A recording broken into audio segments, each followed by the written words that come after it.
Siksi untuk manikam di berjoget sol marigotam di namangina sebang bangkar jula sebang bangkar jula. Bahwa kalau menang PDIP nanti di Provinsi Kepulauan Riau, di Provinsi Riau, bahwa Kabupaten Kepri akan dimekarkan menjadi Provinsi Kepulauan Riau. Dan itulah kampanye kami dari PDIP, karena kami tak pandai kampanye.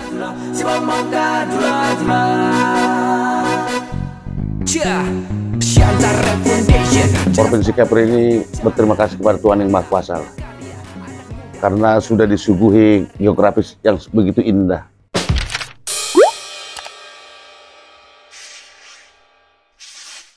Bang Jumaga, dulu pernah kuliah dokteran ya? Dokter kandungan? Dokter kandungan dulu, cita-cita dulu.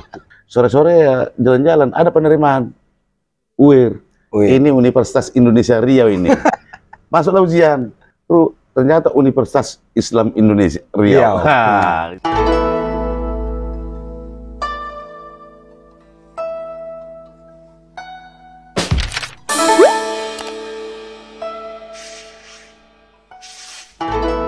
Saudara, malam ini saya akan berbincang-bincang soal seputar Kepulauan Riau yang sudah berusia 20 tahun.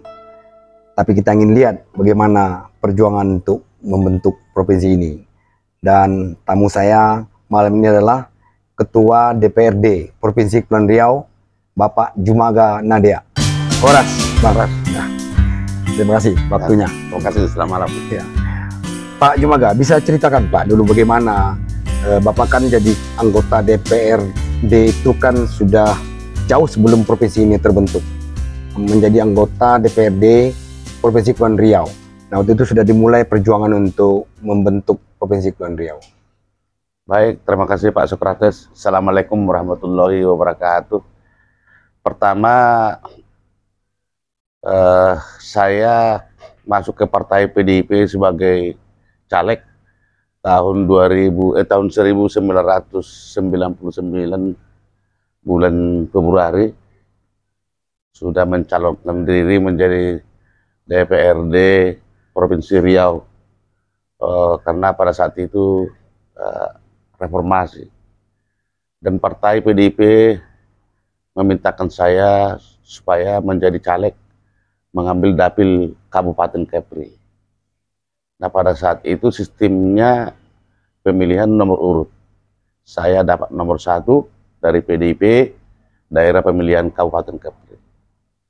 Nah, dalam perjalanannya tahun 99, bulan April itu kampanye lah. Dan memang pada saat itu ada semacam arahan dari Partai PDIP, bahwa kalau menang PDIP nanti di Provinsi Kepulauan Riau, di Provinsi Riau, bahwa Kabupaten Kepri akan dimekarkan menjadi Provinsi Kepulauan Riau. Dan itulah kampanye kami dari PDIP, karena kami tak pandai kampanye pada saat itu. Nah, PDIP pada saat itu mendapat kemenangan yang sangat telak, sehingga dari Provinsi Kepri kami mendapat 14 DPRD, 14 kursi dari 55 di Riau. 3 dari Kabupaten Kepri, PDIP. Nah, seluruhan DPRD Riau untuk duduk di Riau dari dapil Kabupaten Kepri ada 7 orang. Antara lain saya, Pak Murad masih ada di Tanjung Pinang dari P3, Pak Lukman Edi, Pak Alu Ilyas dari Kabupaten Karimun, Kecamatan Karimun, dan Roland Aritorang dari Kota Batam. Nah, dalam perjalanannya tahun 2000, yang 7 orang dapil Kabupaten Kepri ini membuat hak inisiatif di DPRD Riau untuk Kabupaten Kepri menjadi Provinsi Kepulauan Riau. Dalam perjalanannya diterimalah hak inisiatif ini di DPRD Provinsi Riau. Masuklah Lukman Edi sebagai Ketua Pansus, saya sebagai Wakil Ketua Pansus, dan semua kami dari dapil Kabupaten Kepri masuk sebagai Pansus, dan ditambah lagi sekitar 21 orang lah kami Pansus. Dalam perjalanannya gagal kami ditolak dalam voting. Oh, Voting. Saya pada saat itu saya katakan penolakan, tapi setelah saya jiwai bukan penolakan, tidak ingin bersaudara berpisah. Itu ceritanya, tidak ingin bersaudara berpisah, seperti itulah ceritanya. Nah, karena ini cita-cita daripada Partai PDIP Perjuangan, maka berkasnya itu dikirim ke ke DPR RI. Iya, iya. DPR RI ditindaklanjuti lah oleh DPR RI, dibentuklah pansus. Pansusnya waktu itu diketuai oleh Pak Hanjoyo Putro almarhum dari PDIP, digantikan oleh Pak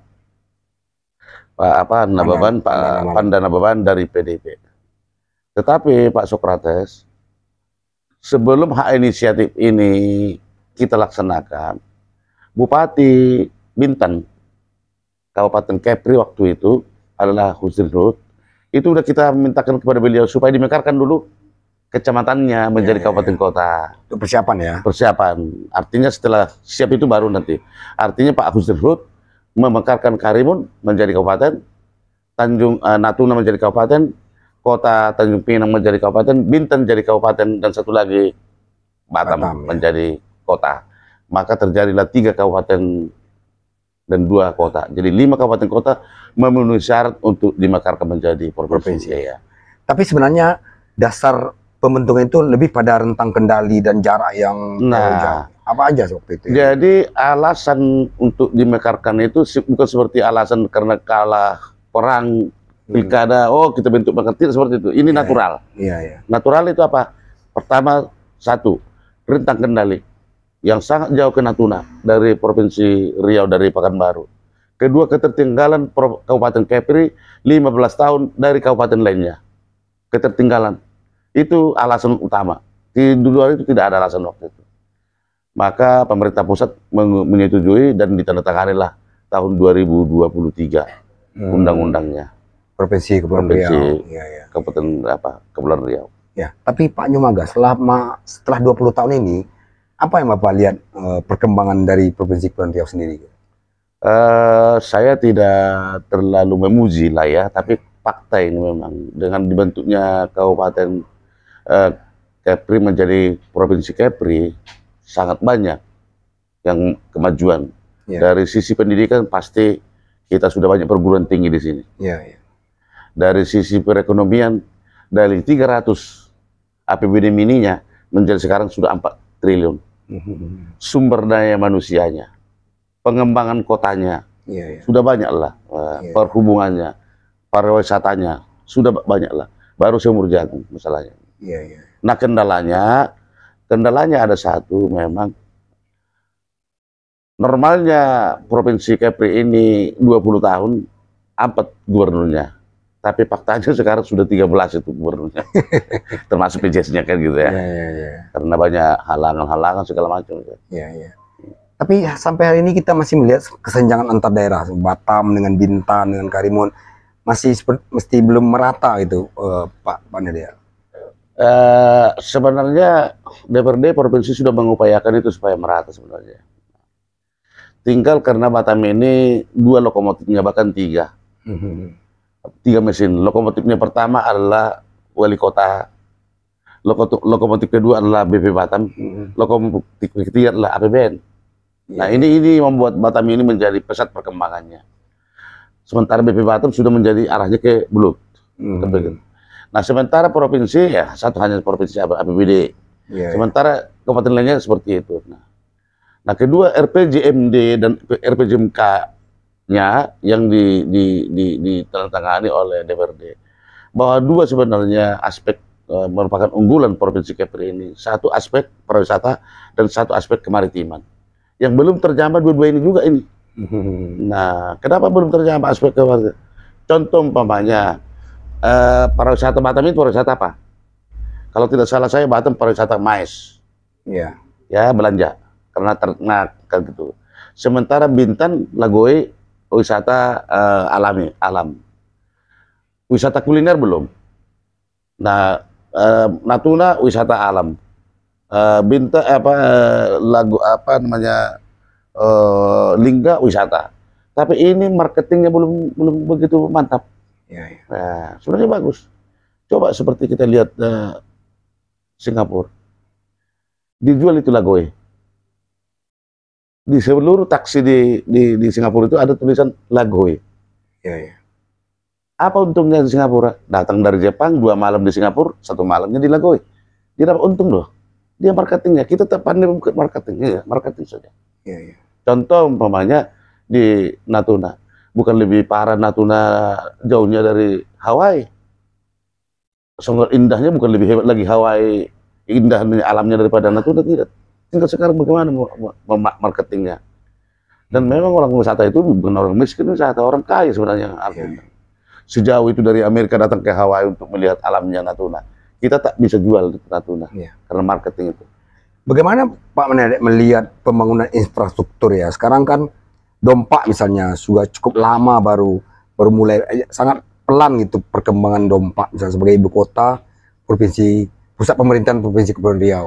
Kemudian jembatan yang sekarang juga digagas akan dibangun. Seperti apa sebenarnya arahnya Pak Menedek? Nah sebenarnya pertama sekali ya Provinsi Kepri ini berterima kasih kepada Tuhan Yang Maha Kuasa lah. Karena sudah disuguhi geografis yang begitu indah. Provinsi Kepri tidak pernah membangun jalan antar provinsi, antar kabupaten. Karena sudah terbentang laut oleh Tuhan. Tinggal kendaraannya aja, kapalnya. Kalau coba di Sumatera, antar kabupaten satu ke kabupaten lain itu provinsi yang membangun jalan. Biar perawat aja lagi, kita tidak pernah merawat jalan. Ini antara jalan ke Tanjung Pinang dengan Batu, tidak pernah kita, Tuhan sudah memberikan jalan yang lapang gitu. Sekarang persoalannya, pemerintah tidak membuat suatu usaha, bagaimana kapal sudah bisa setiap menit. Nah, seharusnya pembangunan di Kepri ini jangan pembangunan yang berbau darat, berbau kemaritiman, membangun kapal. Kan pelabuhan yang bukan mendatangkan mobil kayak Batam ini. Coba mobil Batam ini mau kemana sampahnya lagi nanti. Nah. Jadi kalau seberapa penting misalnya jembatan Batam Bintan itu? Sebenarnya jembatan Bintan ini sangat perlu. Karena Tanjung Pinang ini sebenarnya bukan kota tujuan dan bukan kota lintasan. Maka satu-satunya dibangunlah jembatan Bintan ke Tanjung Pinang, ke Bintan. Dengan catatan Bintan juga harus menerima kondisi itu. Mereka harus siap. Bikin sate lah, bikin makanan Melayu lah, bikin inilah. Orang Batam nanti akan ke sana semua nanti. Makan kuliner. Yang makanan tradisional di sini udah makanan internasional nih, seafood segala macam. Nah, makanan pola yang sifatnya kedaerahan belum terjamah lagi. Ya, sifatnya kuliner. Contoh umpamanya, kalau seandainya Batam itu ke Bintan nanti umpamanya bisa 500 mobil satu hari. Pak Menedek ada nggak? Kali 1 juta belanja, 500 juta beredar uang di Tanjung Pinang. Ada nggak grand desainnya pembangunan Kepri ini? Misalnya 25 tahun ke depan, misalnya seperti saya sampaikan Dompak itu kan multi years gitu, tapi sampai sekarang belum sempurna. Kemudian jembatan itu sudah digagas sejak Gubernur Kepulauan Riau yang pertama gitu, sampai sekarang juga belum dibangun. Apa kira-kira menurut Bapak yang perlu dilakukan? Jembatan Batam Bintan? Bukan, keseluruhan itu, jembatan, kemudian pelabuhan yang semacam grand design sehingga itu tidak terputus-putus pembangunannya. Itulah masalahnya. Jadi Provinsi Kepulauan Riau ini kan provinsi yang masih sumur jagung. Nah, kendalanya sebenarnya di sumber daya manusia. Dan setiap pemimpin itu berbeda-beda karakter pemimpinnya dan berbeda-beda manajemennya, leadershipnya. Banyak orang berani, banyak orang pemimpin berani mengambil investor dari luar negeri. Kita berdasarkan APBD kita. Kalau di daerah provinsi lain membangun jembatan multi years kemarin itu jembatan Dompak itu sebenarnya udah dapat APBN lah atau apalah kan begitu. Nah kita ini dari APBD kita sendiri. Itu yang membuat dia lama. Iya lama. Karena dananya tidak cukup. Dananya tidak cukup. Tapi Pak Menedek kan berpengalaman bekerjasama dengan 5 gubernur ya sampai sekarang. Mana yang paling menurut Bapak yang paling atraktif kemudian kelihatan hasilnya? Makanya saya bilang tadi semuanya bagus. Tapi melihat bagusnya di mana itu aja. Tapi kalau seandainya Pak Ismet itu saya tahu. Pak Ismet itu dulu bagusnya beliau ini linknya ke Jakarta. Dia begitu telepon umpamanya salah menteri umpamanya, tolong bantu saya ini program ini, ada barangnya. Nah itu kelebihannya Pak Ismet dulu. Nah Pak Sani karena mungkin faktor umur, dia kedua dia birokrasi. Iya, iya. Sehingga link untuk ke pusat itu agak berkurang kan begitu. Nah seperti itulah kepemimpinan dari gubernur itu. Pak, kalau apa dulu Pak Ismet dulu, mohon maaf lah, menteri-menteri kawannya. Iya, iya. Dia mau minta berapapun dapat lah dia itu. Ya. Iya, Dia bukan proposal dapat lah. Iya, iya. Pak Nadia, ini kan tadi Bapak bilang bahwa dengan anggaran APBD yang terbatas, tapi di mana-mana anggaran itu lebih 50% sampai 70% malah itu tersedot untuk anggaran belanja aparatur negara, sehingga kan untuk pembangunan makin sedikit anggarannya. Gimana, Pak Nadia? Itu sebenarnya tidak seperti itu. Jadi anggaran belanja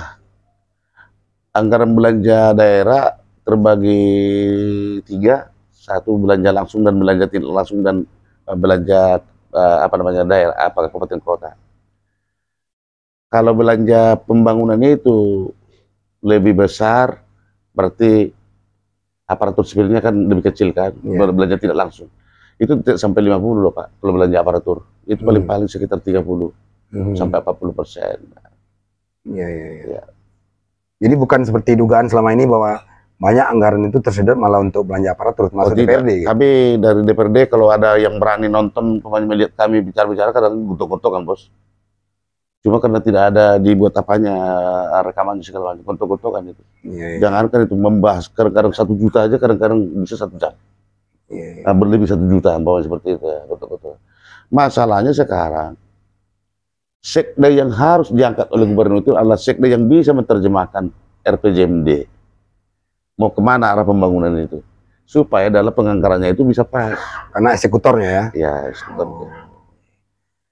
Ya, oke saudara, kita akan terus berbincang hanya di Skotes Talk. Kita ingin tahu Pak Djumagan Nadia ini adalah politisi senior dan boleh dibilang opung legend dari peta politik Kepulauan Riau. Ikuti terus Skotes Talk, kita rehat sejenak.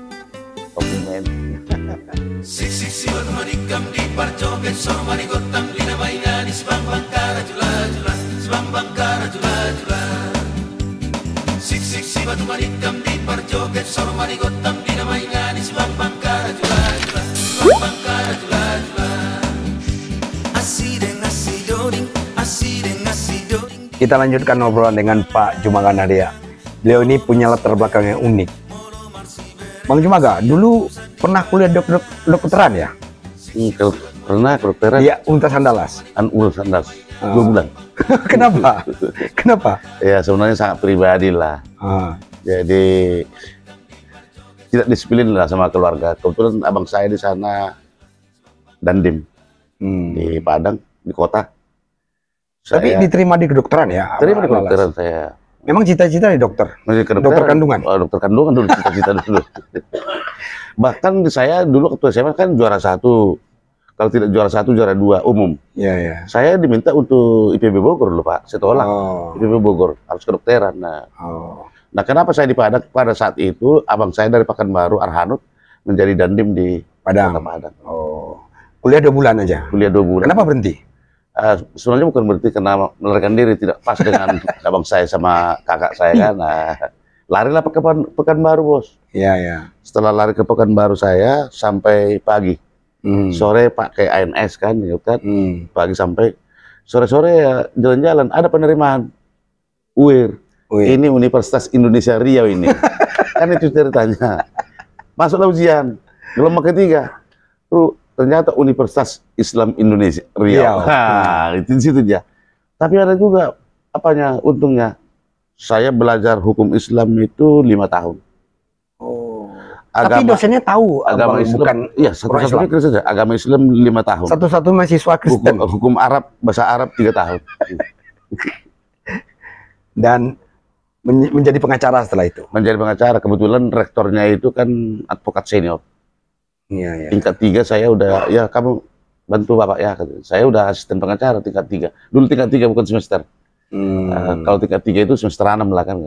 Ya, berapa lama Abang jadi pengacara? Pengacara sejak 80 sampai 99.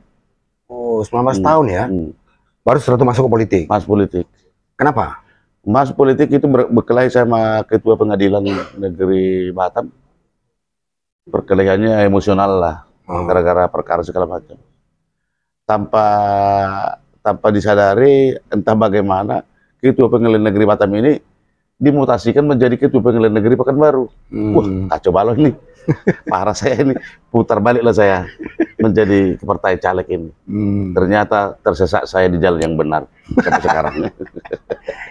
Memang dari awal PDIP? PDIP ya. PDIP. Bang Jumaga, sekarang itu banyak sekali orang yang pengen menjadi anggota dewan ya, menjadi caleg, kemudian itu susah, ternyata tidak mudah gitu menjadi anggota DPRD itu, baik kota maupun provinsi gitu. Tapi abang ini 5 periode menjadi anggota DPRD dan 2 periode menjadi ketua DPRD Kepri. Kok bisa? Ya, kalau menurut saya komunikasi, Pak. Kedua, jangan berkelas. Jangan berkelas, artinya komunikasi. Komunikasi itu siapapun orangnya, tegur sapa lah. Jangan waktu pilkada atau pileg kita butuh suaranya, baru tegur sapa. Nah, itu apa namanya komunikasi. Kedua, jangan berkelas. Maksudnya apa? Ya gara-gara DPRD sudah restoran, tak mau lagi di kaki 5. Kaca pun udah ditutup lagi, tepan nggak mau lagi collection lagi. Kan begitu. Kita satu. Jadi eksklusif ya setelah menjadi. Jangan eksklusif lah. Contoh kalau makan di tikar, orang tua itu kita makan di tikar lah. Karena kita wakil rakyat. Ya. Kalau ada gubernur, ada wakil gubernur, siapa yang paling bagus? Yang paling hebat kan gubernurnya. Iya. Bukan wakilnya. Kalau ada wali kota, ada wakil wali kota yang paling bagus. Nah kalau ada rakyat, ada wakil rakyat, kan rakyat paling hebat. Bukan wakilnya. Nah itu. Apakah Abang Nadia ini memang anggota DPRD Kepri atau ketua yang paling tua ya? Usianya? Iya, saya yang paling tua. Tapi kalau ketua ya. Tapi kalau DPRD masih ada 4 orang lagi di atas saya. Tapi kenapa dipanggil opung? Ya gelar-gelarnya sama dengan Romo lah. Romo itu kan Romo ayah ya. Ayah, tapi bahasa halus ya. Iya. Opung itu kan kakek sebenarnya. Memang sudah punya cucu ya, Bang? Sudah punya cucu. Berapa orang? 5. Ada 5. Ya makanya dipanggil opung ya, mana ya. Jadi boleh lah dibilangnya opung legend ya di peta politik. Udah boleh, udah waktunya opung lah gitu. Dan panggilan itu kadang-kadang membawa kita kepada hal-hal yang positif. Contoh kalau dipanggil Bapak Opa, nggak nakal lagi Bapak kan umpamanya kan gitu kan. Karena panggilan itu bisa mempengaruhi kita kepada hal-hal yang positif ya. Iya. Tapi menurut Abang sendiri dengan teman-teman sesama anggota DPRD, bagaimana komunikasi? Kan lebih banyak yang usianya di bawah gitu. Nah itu dia. Jadi kalau saya mau berkomunikasi dengan Bapak, saya biarkan dulu Bapak bicara dulu lebih lama supaya tahu saya karakternya Bapak apa. Jadi pimpinan itu sebenarnya banyak mendengar, jangan banyak bicara. Iya, tapi sekarang banyak juga pemimpin yang kepala daerah yang suka dikritik. Saya ada anggota DPRD. Gimana Bapak ini? Mesti dibiarkan dulu marah dia baru enak. Nah, jadi saya biarkan marah dulu dia. Jangan, saya potong. Kalau ini nanti pecah apa? Biarkan. Sudah marah udah selesai. Gitu. Jadi kita jiwai dulu siapa orangnya. Ini. Oh, tipenya ini seperti tipenya.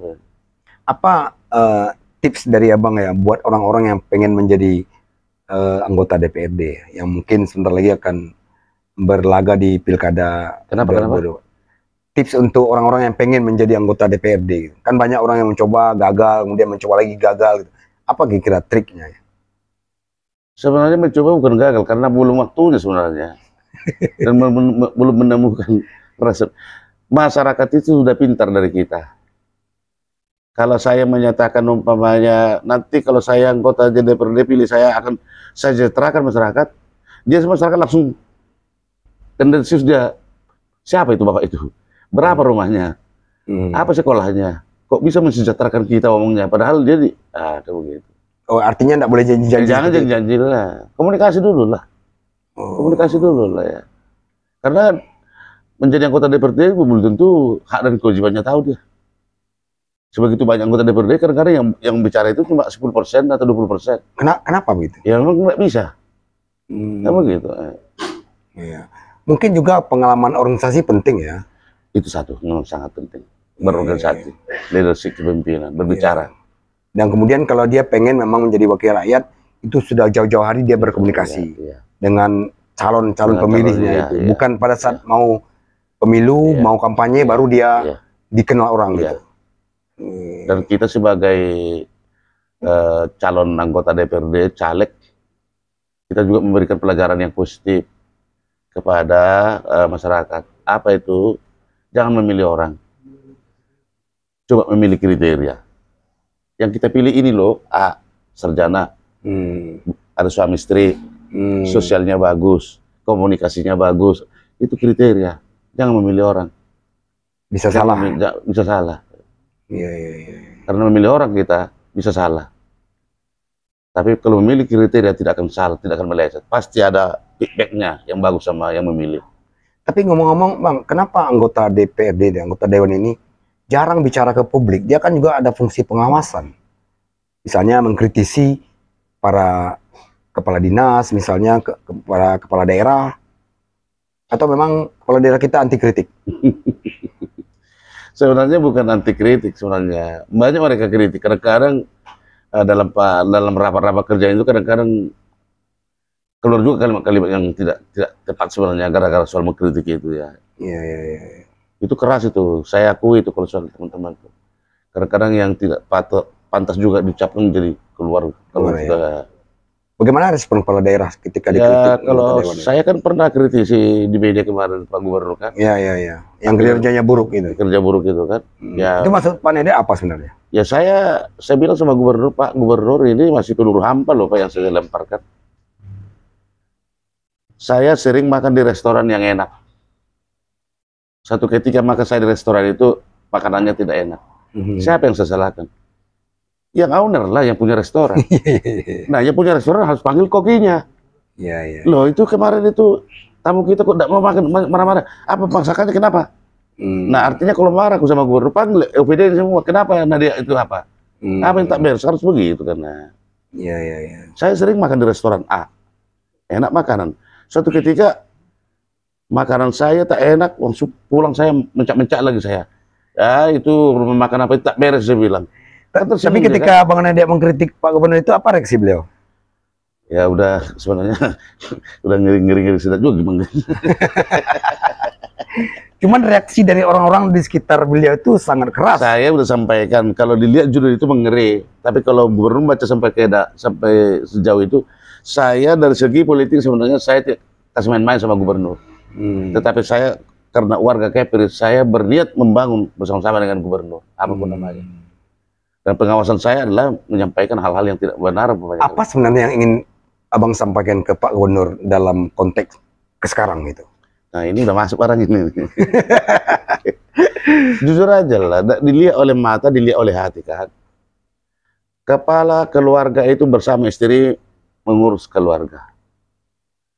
Gubernur dengan wakil gubernur itu udah harus cundong bekerjanya. Supaya apa amanat daripada undang-undang itu karena satu paket ini ya.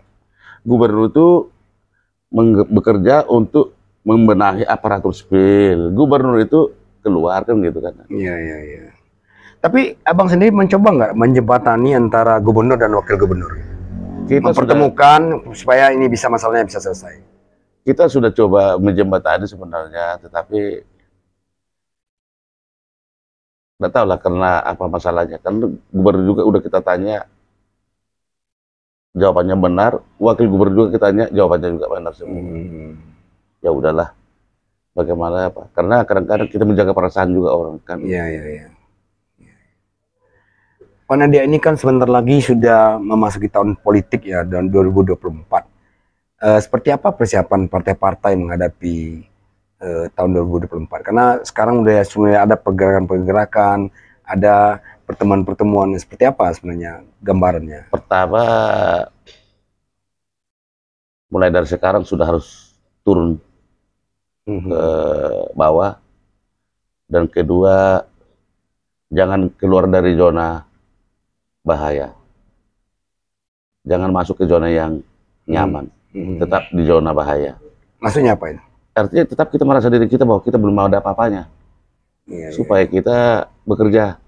Oh saya nanti terpilih nih, tiru-tiru. Jangan seperti itu. Jadi kita jangan keluar dari zona yang nyaman lah. Sekarang kondisinya kan Pak Nadia kan bisa kita lihat ya bahwa daya beli menurun, ekonomi juga kontraksi. Memang secara pertumbuhan ekonomi Kepri ini 3% sampai 5% katanya. Tapi faktanya di lapangan, apalagi sejak kenaikan BBM, ini terasa sekali beban masyarakat secara ekonomi. Ya memang satu-satunya Provinsi Kepri ini yang tidak bisa memproduksi 9 bahan pokok kan. Nah, akibat daripada kenaikan BBM itu, Sumatera Barat, Riau, dan daerah-daerah tetangga menahan cabenya, menahan sayurnya untuk menahan inflasi di daerah masing-masing. Sehingga kita dampak apanya paling tinggi di Kepri. Makanya pemerintah provinsi telah membuat satu bantalan bahwa pengapalan sayur, pengapalan ikan, pengapalan wortel, cabai segala macam disubsidi bila perlu untuk provinsi Kepri ini. Dan kedua, menyurati kepala daerah tetangga supaya membuka keran juga mengirim bahan 9 bahan pokoknya ke daerah provinsi Kepri. Kalau impor mungkin nggak, misalnya beras impor masuk lagi karena kita di perbatasan? Kalau beras tidak masalah sebenarnya Pak, cabai. Iya, sama transport. Cabai, transport, apalagi ya? Ya itu dampak ya inflasinya lah seperti itu kan. Kalau beras cukup kita. Tapi Pak Nadia, kenapa ya kesannya masyarakat tuh jarang melihat anggota DPRD bicara untuk kepentingan masyarakat, tapi lebih banyak bicara tentang kepentingan partainya masing-masing. Baru muncul berita tentang anggota DPRD ketika dia marah-marah terus naik ke atas meja gitu. Kayaknya entahlah kalau kabupaten kota ya, kalau kita memang benar-benar tersalurkan semuanya. Makanya di DPRD Provinsi Kepri itu ada namanya dana menanggulangi dana menanggulangi program resesnya. Yang lagi bahasa kerennya sekarang katanya pokir kan. Sebenarnya pokir itu tidak itu bahasanya sebenarnya. Sebenarnya biaya untuk menutupi program reses aspirasi. Sebenarnya dana pokir itu apa ya Pak Nadia? Nah gini, pokok itu artinya kan pokok pikiran kan? Bukan. Oh bukan. Pokok pikiran bukan itu sebenarnya. Pokir itu sebenarnya untuk reses. Ada contoh, saya reses di kampung ini. Kampung ini minta masjid supaya diperbaiki. Saya hitung umpamanya sekitar 1 miliar. Kan begitu. Sekolah parit di sini 5 miliar lah biayanya semua. Sampai lagi nanti daerah lain lagi nanti hampir sampai 50 miliar biayanya. Aspirasi nih. Aspirasi masyarakat. 50 miliar itu kita paksakan provinsi tidak akan bisa satu orang loh Pak. Yaudah kalau begitu bantulah berapa bisa kami tutupi lah nanti, kami dikasihlah pemanya 3 miliar atau 4 miliar. Itulah kita isi mana-mana daerah ini, mana dari sana. Tapi itu sebenarnya kadang-kadang juga programnya dalam bentuk swaklola, artinya masyarakat juga diberdayakan, bisa bekerja di situ, bukan? Tidak, paling-paling bisa itu PL lah. Iya, yang PL itu misalnya Pak Nadia, ini ada beberapa kejadian di kelurahan, jadi ada dapat program seminisasi misalnya, tapi yang diharapkan kan masyarakat ikut bekerja dan dapat upah di situ. Oh bisa kan? Ya, bisa tapi ternyata bukan seperti itu kejadiannya. Nah, itu kita tidak sampai ke sana Pak. Kita sampainya di mana Pak? Itu aspirasi kemarin itu perbaikan parit itu sudah ada loh Pak ya. Nah, eksekusinya itu udah urusan eksekutif. Tidak sampai kita ke situ lagi. Kita tidak bilang. Paling-paling pengawasannya kita. Selesai enggak gitu. Siapa yang mengerjakan kita sampai ke sana. Sebenarnya kan juga bisa membantu masyarakat sebenarnya dengan pokir. Boleh, bisa-bisa aja sebenarnya kalau mau. Tapi kan ada apa namanya di sana itu rekanan daripada kepala dinas kan ya. Pak Nadia, tadi Bapak singgung soal 9 bahan pokok ya, kita memang tergantung dengan daerah lain. Apa kebijakan pemerintah melalui DPRD soal pertanian? Ya, misalnya ketahanan pangan gitu. Sementara pertanian kita tidak pernah. Nah itulah dulu udah kita coba buka lahan dulu untuk pertanian, jagung di Karimun sama sawah juga di Lingga pernah ya. Segala macam. Sampai sekarang belum ada hasil yang begitu memuaskan kan begitu. Nah jadi seperti di Natuna bagus lahannya kan, tapi tak begitu apalah. Nah kita sudah dianugerahi oleh Tuhan, mungkin di perikanan lah, di kelautan, nah, bukan di pertanian. Iya. Ada satu pertanyaan yang dulu pernah Bapak sampaikan, bahwa dari sekian banyak masalah yang Bapak hadapi sebagai Ketua DPRD Provinsi Kepulauan Riau, Bapak bilang semua masalah saya stop sampai di pagar. Apa maksudnya itu? Oh iya. Artinya memang Jadi betul-betul tidak semuanya kita harus persembahkan diri kita itu untuk daerah atau negara. Adalah untuk keluarga. Nah itu betul. Jadi gini, saya kalau umpamanya sudah di rumah, persoalan-persoalan di kantor, persoalan-persoalan lain saya tinggalkan di pagar, saya bercengkerama dengan keluarga. Jadi artinya kita membagi waktu, ada untuk keluarga, ada untuk negara, ada untuk daerah, ada untuk teman, ada untuk apa ya. Manajemen waktu sebenarnya. Ya. Tapi ada nggak anak apa ada dia yang ikut jejak di politik ya? Kayaknya tidak ada, Bos. Tidak ada ya? Tidak ada. Jadi dokter? Dokter ya biasa tuh. Akhirnya imigrasi capai juga di imigrasi ya? Satu arsitektur cewek sekarang. Iya. Oke, saudara. Gitulah perbincangan dengan Bapak Jumagan Dea, polisi tangguh dan politisi senior di Kepulauan Riau yang sudah 5 periode menjadi anggota DPRD dan 2 periode menjadi Ketua DPRD Provinsi Kepulauan Riau. Semoga dalam usia ke-20 tahun ini Provinsi Kepulauan Riau tetap maju di masa depan. Terima kasih, Bang Nadia, atas waktunya. Sukses, Pak. Oke. Sampai ketemu lagi di Sokot.